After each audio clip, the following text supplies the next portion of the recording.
Hello and welcome to the Next Gen Racing YouTube channel for our weekend preview. I think I said last week that there wasn't going to be a weekend preview, but we've decided to do one. There's plenty of decent racing to be had. We've also got our live Breeders' Cup show on Saturday night. Looking forward to that. I'll discuss a bit more about that in a second. But Jack has returned. We had Charlie Sharp on last week, but Jack's back here. Plenty of jumps action to get stuck into. Jack, how was the holiday and you're looking forward to the weekend?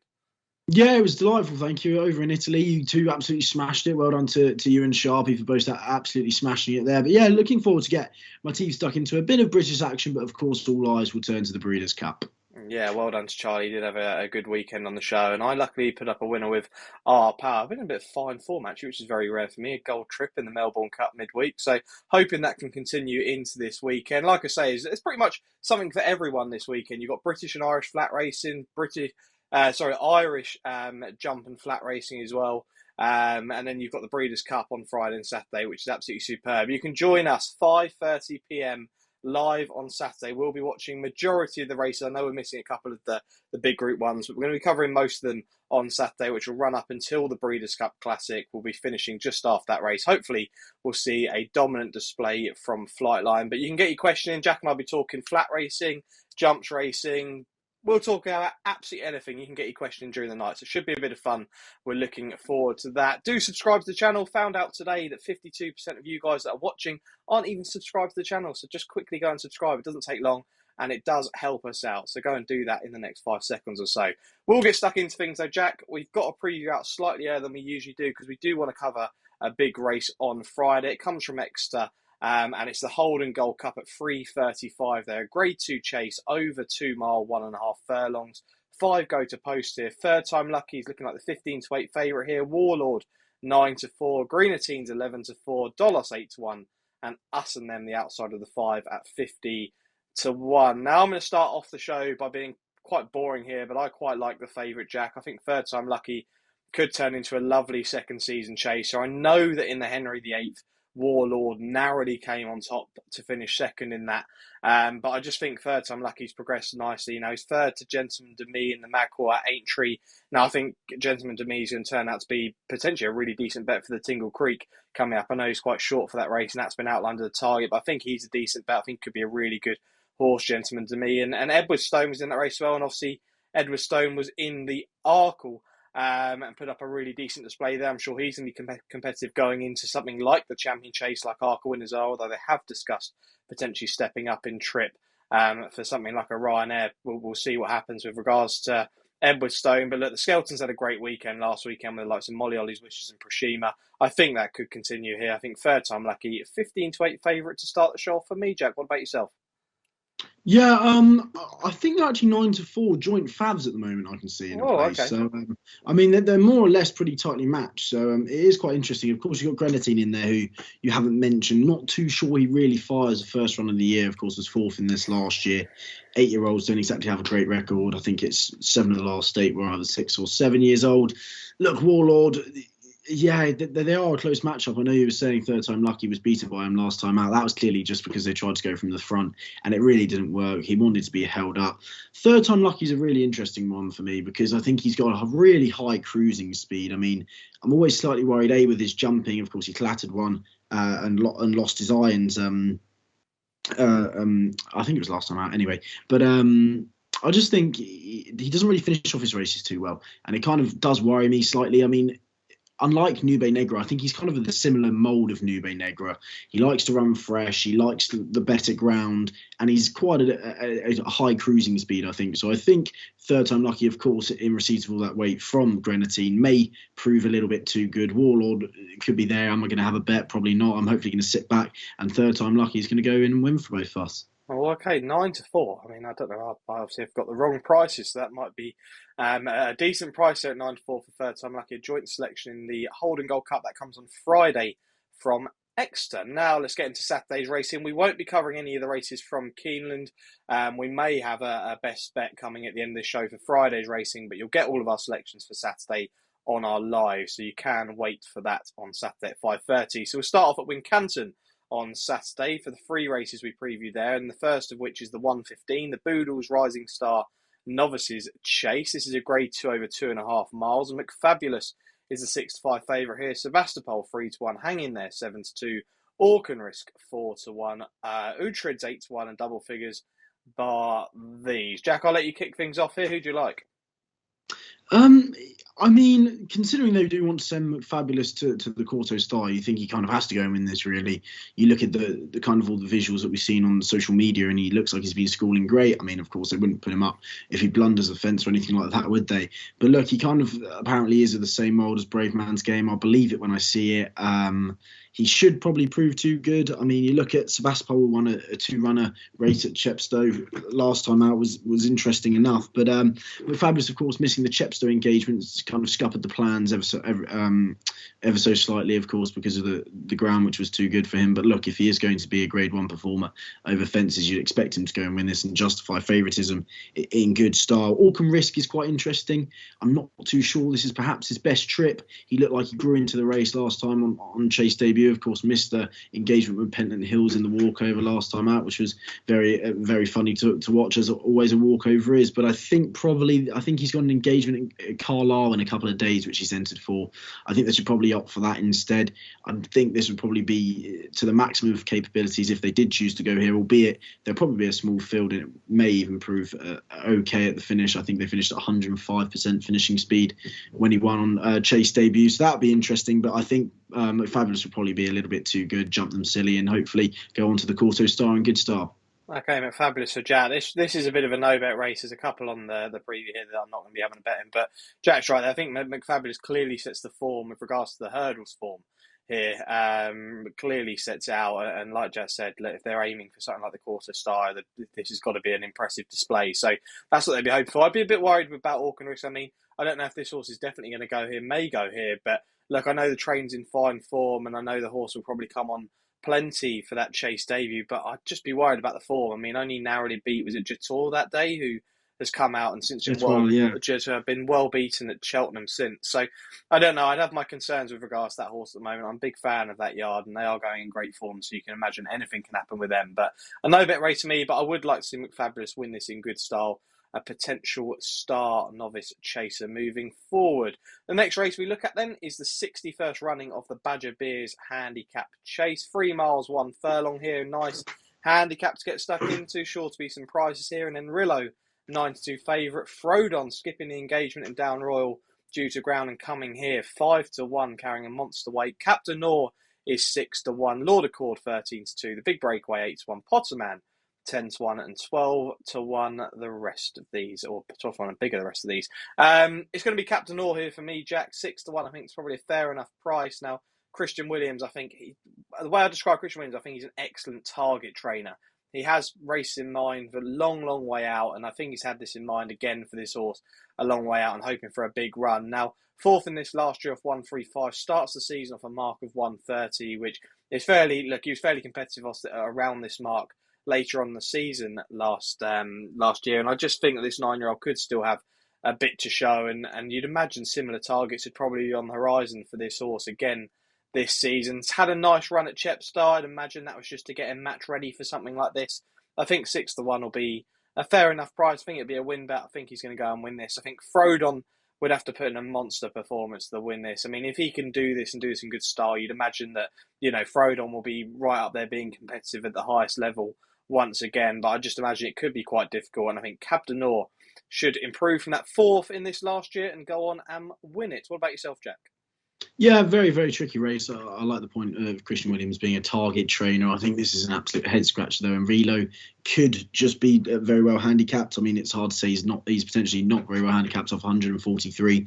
Of course, last April in the Bet365 Gold Cup when he won it, and then it got awarded to Potterman in the end. Of course, Potterman won this last year. Runner-up the last twice anyway, and I think he's now a pound higher than last year. He was off 148 last year. But look, I think Paul Nicholls with his 3 entries could probably win it with all 3, actually. He's got him Relo, Frodon and Broken Halo, who we'll come on to talk about later, who, of course, may or may not have been able to stay the 3 mile and a furlong. But I think it's very interesting. I think Relo could be very well handicapped. As you say, Froden's got to put in an almighty performance off 12 stone to try and win here. But it would be an unbelievable weight carrying performance. If I was going to stick my neck out, it probably would be a no bet race for me. It'd probably be Lord Accord.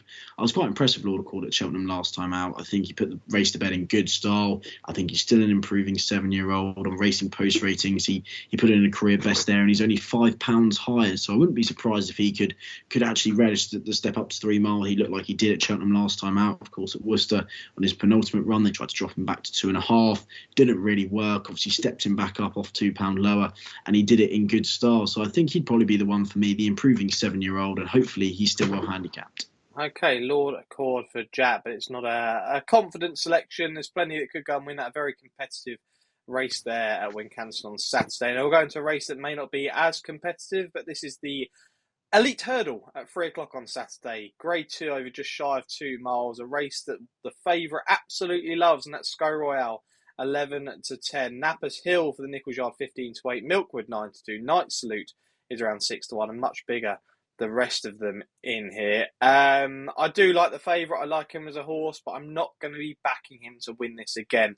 I just think Nappers Hill is a strong fancy in here for me, Jack. I really do. Now, winner of what looks a really good silver trophy handicap hurdle at Chepstow. Well, not earlier this month. It was last month. Mad to say that we're in November already, but look, that was a really good race. I know Broomfield Berg was, well back to win last week, and thoughts of all connections there. But, that horse finished third in that race and was there to run a big race last Saturday. And the second was Lord Baddesley, who I watched midweek at Plumpton, and I've never seen a more confident ride from Harry Cobden, and just went and absolutely hosed up in that race. The form's looking so strong. I said on last week's show, because we did obviously talk about Broomfield Berg and talked about the form of this race, and I said that Nappers Hill could potentially be a real decent star over hurdles now moving forward, a proper improver, and I can imagine something like this would be there for him to win. I think 15 to 8 is a fair price, and yeah, I'll be backing at Nappers Hill at 15 to 8 on Saturday, Jack. What about yourself? I won't actually be backing anything because I really want them to save Nappers Hill for the Greatwood. I know off 146, it really wouldn't be the easiest task, but Paul Nicholls won it with Old Guard, I think it was, in 2015. Pretty sure he was off 145. If you look at the last few winners, I'm pretty sure West Court was rated 134. So it would be no mean feat whatsoever. But you look at the form of that race, as you've said, you've also got Proschema in there, of course, who went to win the Bet365 hurdle as well. So it does look like a great piece of form. I don't think the drop back in trip to 2 miles will be a problem, albeit he did stay on in good style over that 2 mile, 3.5 furlong at Chepstow. I think he could be an exceptional hurdler this year, definitely a graded hurdler, that's for sure.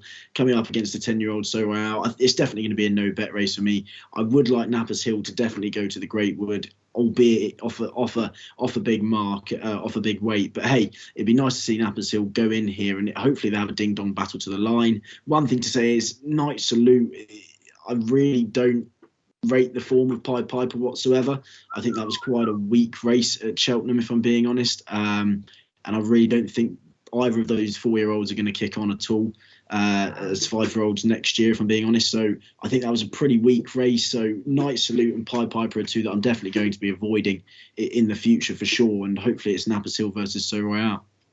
We'll be seeing Pied Piper across this weekend as well, so that'll be interesting to see what he can do. That's a very big opinion, Jack. That was a case made for it potentially. But I mean, you're saying that Pied Piper. I mean, all this talk about him potentially being a champion hurdle hope, you just crush it.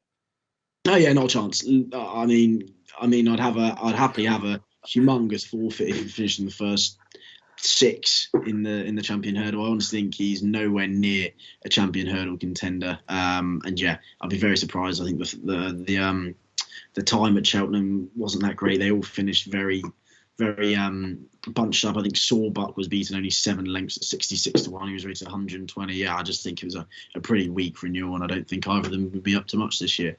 Okay, well, I'll be clipping this up, and you may be seeing it or may not be in March next year, but we'll have to wait and see. But yeah, look, I like Nappers Hill, and it's a no-bet race in here for Jack. I mean, he's mentioned the Greatwood there, but I know the Nichols stable have got a short price favourite in that, or short enough for a Greatwood in Sonagino, who's already a dual Chepstow, and I imagine that's going to be their big horse going into that race. But we'll wait and see. Let's head over to Aintree now for the big handicap there. It's the 11 minutes past 2, another weird race time. The Grand Sefton over the national fences, 2 mile, 5 furlongs the trip for this handicap. Broken Halo is the 10-1 favourite in here. 2 for gold, Lifetime Ambition, Our Dancer, Senior Citizen, Gezkill, all 14-1, 16-1 Spirit of the Games. I could keep going, but look, there's plenty in here, 20-1, bar those that I've already mentioned. Who's you like in this very open-looking contest, Jack? I'm going to keep it simple. I'm a big fan of Broken Halo. Tell you the truth, I think he's going to stay 3 miles. I know he didn't stay 3 miles at Lingfield, but that Lingfield ground when Fantasticas won in January was some of the most bottomless ground we've seen in a long, long time. Of course, for the new meeting which they had, it was heavy, but my word, it was an absolute bog. But I mean, when he won at Fontwell in March, I thought that was a very comprehensive victory. And of course, Exeter over 2 mile 3 on heavy ground as well. He kind of looks to handle every ground. If the rain does come, like it says it's going to come, I think that would be a big plus for him. Of course, he did win at Wincanton by 6 lengths as a hurdler on good to soft ground.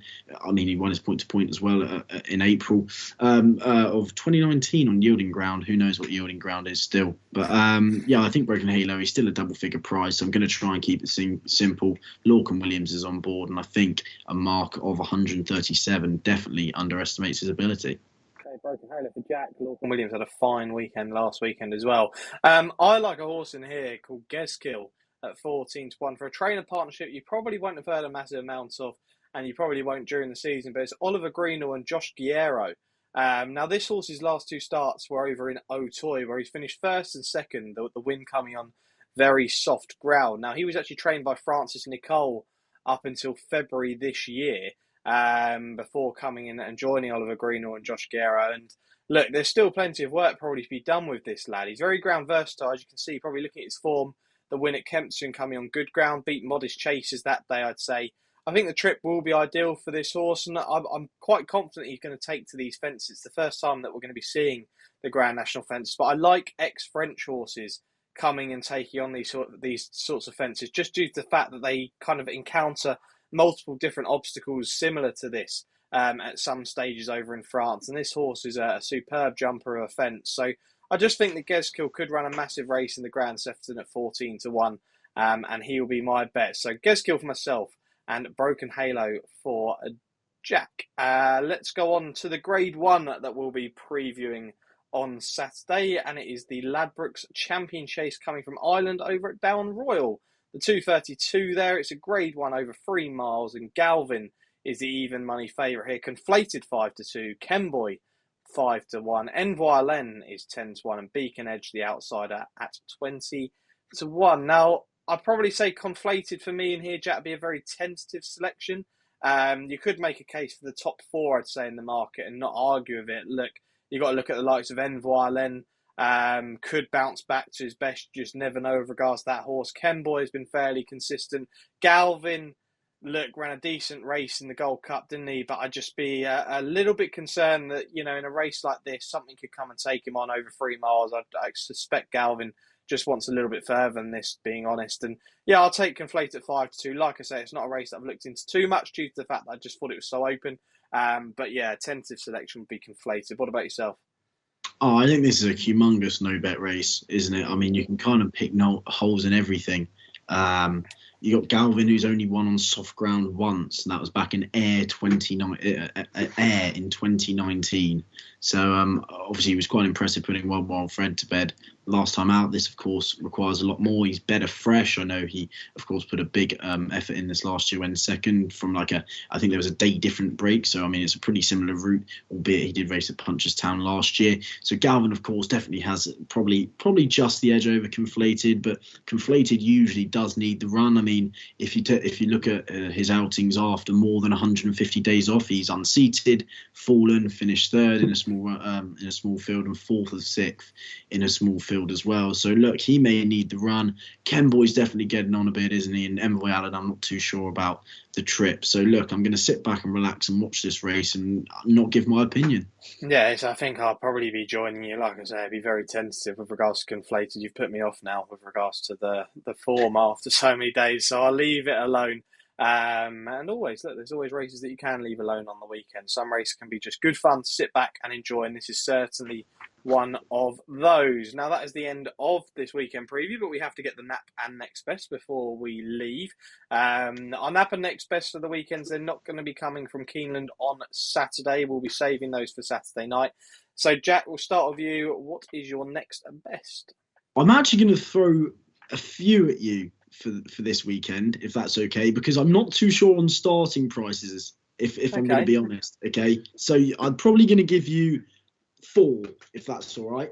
Is that including the nap, or is that that's just best bets in general? I don't actually have like an actual nap because I don't know the SPs as yet. Right, so Jack is just putting up a lucky 15, basically, everyone. Go on then. Yeah, more or less. So I'll go through them quickly. Azza in the 12:48 on Friday at Hexham, I thought stayed on really in really good style. Was beaten 12 lengths, but I mean the time was quite good, and I mean he came from the last of the line in good style. So Azza in the 12:48 at Hexham, that's AA ZZA.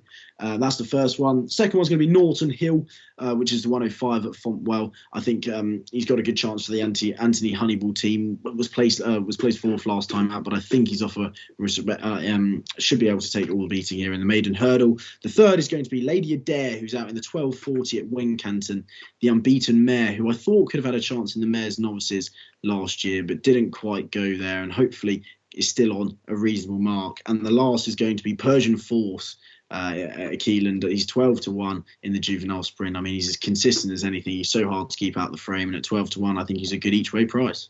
Oh, you've given me some good fun with the graphics this week in regards to putting your best bet on the screen, so I'll have to do that. Brilliant, thanks for that. My next best is going to come on Friday. It's going to be third time lucky in the Holden Gold Cup. Now 9-4, I'll be taking that. And my nap also comes from Keeneland. This is on the Friday. 8:20 UK time over here. It's the Breeders' Cup Juveniles Filly Turf, and I really like Meditate in here. Second in the Cheveley Park Stakes, second behind Tahira prior to that, unbeaten in 4 prior to those 2 seconds. And Aidan, look, I've listened to a few interviews with him. He does question whether this horse gets the mile. I'm convinced over at Keeneland on this sharp track that she'll be absolutely fine. I'm not sure looking at the American horses could trouble her. Richard Fahey's horse in there looks like it would need to be finding plenty to come close. And I think 3-1 about Meditate. I think this will be Aidan's best chance of the meeting, let alone just on Friday. So yeah, Meditate will be my nap. And you see those all on screen now with Jack's Lucky 15, we shall call it, and my nap and next best. Remember, we are back live this Saturday for the first time, I think, ever. We're going to be going live, which is absolutely crazy. Loads of racing chat, live reaction, selection each race, and your chance to get some questions in 5:30 p.m. on Saturday. Looking forward to that, Jack? Yeah, cannot wait. Yeah, it should be really good and plenty of good racing to be watched as well. As always, like the video, give us your weekend nap down in the comments, and we will see you at 5:30 on Saturday evening. Thanks for watching.